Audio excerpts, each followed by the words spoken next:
अस्सलामुअलैकुम दोस्तों, कैसे हैं आप लोग। वेलकम करते हैं हम आपका आपके अपने चैनल पर। आज हम आपको जिस मुल्क के बारे में बताने जा रहे हैं वो टेक्नोलॉजी के मामले में जापान को टक्कर दे रहा है। एक ऐसा मुल्क जिसने पहली बार किसी रोबोट को नौकरी पर रखा। इस मुल्क को कैपिटल ऑफ प्लास्टिक सर्जरी भी कहा जाता है।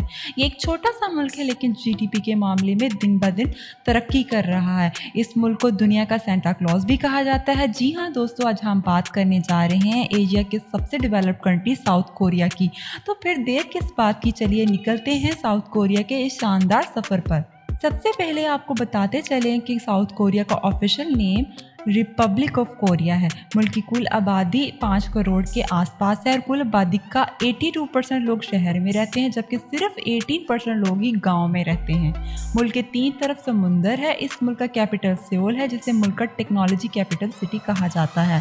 सियोल दुनिया का दूसरा सबसे बड़ा मेट्रोपॉलिटन एरिया है। फोर्ब्स के मुताबिक 38 बिलियनियर्स के साथ ये दुनिया का 8वां सबसे अमीर शहर है। दोस्तों, टेक्नोलॉजी के मामले में साउथ कोरिया ने बड़ी महारत हासिल की है और इसका अंदाज़ा आप इस बात से लगा सकते हैं कि इस मुल्क ने पहली बार 2012 में कुछ ऐसा किया कि आज तक दुनिया ने नहीं किया। जी हाँ, मुल्क ने पहली बार अपनी हिफाजत के लिए सोल्जर रोबोट बनाया जो कि जेल की पहरेदारी करता था। साउथ कोरिया को दुनिया का सेंटा क्लॉज भी कहा जाता है। अब आप सोच रहे होंगे कि भला ऐसा क्यों, तो जान लीजिए कि हर मुल्क में इस मुल्क से बनाया हुआ कोई ना कोई सामान ज़रूर मौजूद होता है। जैसा कि आप सब जानते हैं, क्रिसमस के दिन सेंटा क्लॉज अपनी पोटली में बहुत सारे गिफ्ट्स भर कर लाते हैं और इन सब गिफ्ट्स को बच्चों के बीच में बांट देते हैं। ठीक इसी तरह से साउथ कोरिया ने दुनिया को तमाम नई चीज़ें दे दी हैं। साउथ कोरिया ने मोबाइल की इंडस्ट्री में भी बहुत नाम और पैसा कमाया है। अब ज़रा नोकिया को ही देख लीजिए, जिसने सालों तक मोबाइल की दुनिया में राज किया और फिर जब इसका राज धीरे धीरे कम होने लगा तो फिर वही राज सैमसंग कंपनी ने ले लिया और अभी तक कर रहा है। ज़ाहिरी तौर पर देखा जाए तो ये दोनों कंपनीज ही साउथ कोरिया की हैं। इसके साथ ही होंडा मोटर्स, किया मोटर्स और पोस्को जैसी बड़ी बड़ी कंपनीज का घर है ये मुल्क। दोस्तों, साउथ कोरिया में ब्लड ग्रुप पूछना आम बात है क्योंकि ये लोग ब्लड ग्रुप से अंदाज़ा लगाते हैं कि कौन सा इंसान अच्छा है और कौन सा बुरा और कौन सा धोखेबाज। इस बात का फैसला ब्लड ग्रुप को देखकर ही किया जाता है। आपको सुनकर ये अजीब लग सकता है कि साउथ कोरिया में एक ही सरनेम के लोगों को आपस में शादी करने की इजाज़त नहीं है, क्योंकि वहाँ पे माना जाता है कि एक ही सरनेम वाले लोगों की शादी करने से खून नापाक हो जाता है। साउथ कोरिया में एज को लेकर भी अलग ही हिसाब किताब है। यहाँ पे जब कोई बच्चा पैदा होता है तो उसे एक दिन की बजाय 1 साल का माना जाता है, क्योंकि यहाँ माना जाता है कि माँ के पेट में ही बच्चा लगभग 9 महीने का वक्त गुजार के आता है। वैसे अगर देखा जाए तो ये सही भी है। साउथ कोरिया टेक्नोलॉजी के मामले में जितना आगे है उतना आगे वो पढ़ाई के मामले में भी है। एक सर्वे के मुताबिक साउथ कोरिया का लिटरेसी रेट 97.9% है, लेकिन इतने पढ़े लिखे होने के बावजूद यहाँ के लोगों के ख्यालात अजीब हैं। जैसा कि यहाँ पे लोगों का मानना है कि अगर एक ही पंखे को रात भर ऑन करके छोड़ दिया जाए तो उसके नीचे सोने वाले इंसान की मौत वाक़या हो सकती है। ऐसा माना जाता है कि पंखा जिस्म टेम्परेचर को कम कर सकता है और इसकी वजह से हाइपोथर्मिया हो सकता है, मतलब जिस हद से ज़्यादा ठंडा हो जाता है जो कि लोगों की मौत की वजह बन जाता है। साउथ कोरिया में लोग 4 नंबर को बदकिस्मत मानते हैं। यहाँ लोगों के मुताबिक नंबर 4 को मौत के खौफ की वजह से टेट्राफोबिया कहा जाता है। इसीलिए वहाँ अस्पतालों और इमारतों में 4 नंबर के फ्लोर नहीं होते। यहाँ 3 से सीधा 5 नंबर के फ्लोर बनाए जाते हैं। यहाँ के लोग लाल रंग की इंक से भी लिखना पसंद नहीं करते क्योंकि वो इसको भी मौत से तशबीह देते हैं।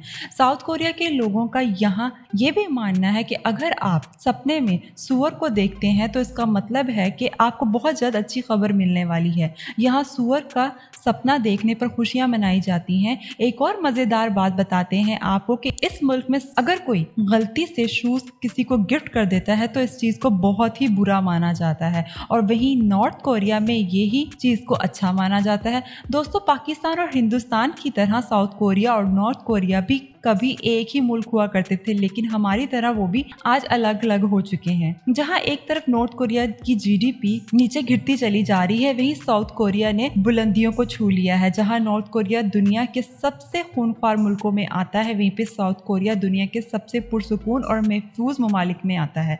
साउथ कोरिया एक ऐसा मुल्क है जहां खूबसूरती का मतलब है स्लिम और फिट होना। इस मुल्क में किसी का भी मोटा होना सबसे बुरा माना जाता है। अगर आप यहाँ रहते हैं और आप मोटे हैं तो राह चलते लोग आपको सुस्त कहने से कभी नहीं कतराएंगे। इसलिए इस मुल्क में आपको एक से बढ़कर एक खूबसूरत चेहरे नजर आएंगे। साउथ कोरिया के बारे में एक अजीब बात यह भी है कि यहाँ के मर्द औरतों से ज़्यादा अपनी खूबसूरती की टेंशन लेते हैं और अपनी खूबसूरती को मेंटेन करने के लिए लाखों रुपए की महंगी कॉस्मेटिक्स पे खर्च करते हैं। और एक सर्वे के मुताबिक सबसे ज़्यादा प्लास्टिक सर्जरी भी यहीं के लोग करवाते हैं। साउथ कोरिया ने आज जो मकाम हासिल किया है वो इस मुल्क के लोगों की सख्त मेहनत की वजह से मुमकिन हो पाया है। यहाँ का हर एक शख्स ही तारीफ के काबिल है क्योंकि वो लोग बहुत ज़्यादा मेहनती हैं। अपने मुल्क को आगे बढ़ाने के लिए यहाँ के लोग सिर्फ 6 घंटे ही सोते हैं और बाकी हर वक्त ये लोग कुछ ना कुछ करने की कोशिश करते रहते हैं। इनकी मेहनत वाकई काबिल तारीफ है। साउथ कोरिया का सब कुछ अलग है,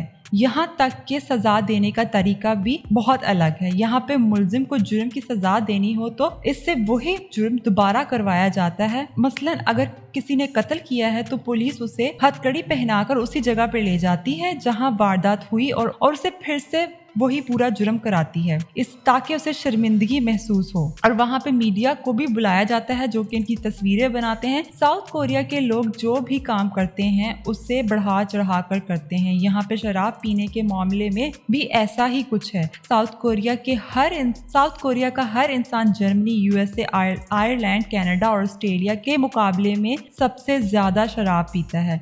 यहाँ शराब के नाम पर सूजो नेम का एक ड्रिंक मिलता है। सूजो में आमतौर पर 19% अल्कोहल होती है और आमतौर पर यहाँ के लोग इसे हर खाने के साथ पीते हैं। अगर हम बात करें साउथ कोरिया के ट्रेडिशनल फूड की तो एक ही नाम लिया जाएगा और वो है किमची। ये यहाँ का सबसे पसंदीदा खाना है। किमची के बाद यहाँ पे स्वीट डिश के तौर पर मीठे आलू पसंद किए जाते हैं और आमतौर पर हर खाने के साथ ही ये लोग मीठे आलू खाते हैं। साथ ही चिकन भी बड़े शौक से खाते हैं। कुछ लोग कुत्ते का गोश्त भी खाना पसंद करते हैं। दोस्तों, आपने के पॉप म्यूजिक के बारे में जरूर कभी ना कभी सुना होगा। क्या आपको शंकर का गाना गंगम स्टाइल याद है, जो अपने दौर में एक गाना है और यूट्यूब पर भी ठीक ठाक वायरल हुआ। इस गाने ने दुनिया को पॉप इंडस्ट्री से इंट्रोड्यूस करवाया। गंगम स्टाइल इतना पॉपुलर था कि ये यूट्यूब पर 1 बिलियन पर देखा जाने वाला पहला गाना बन गया।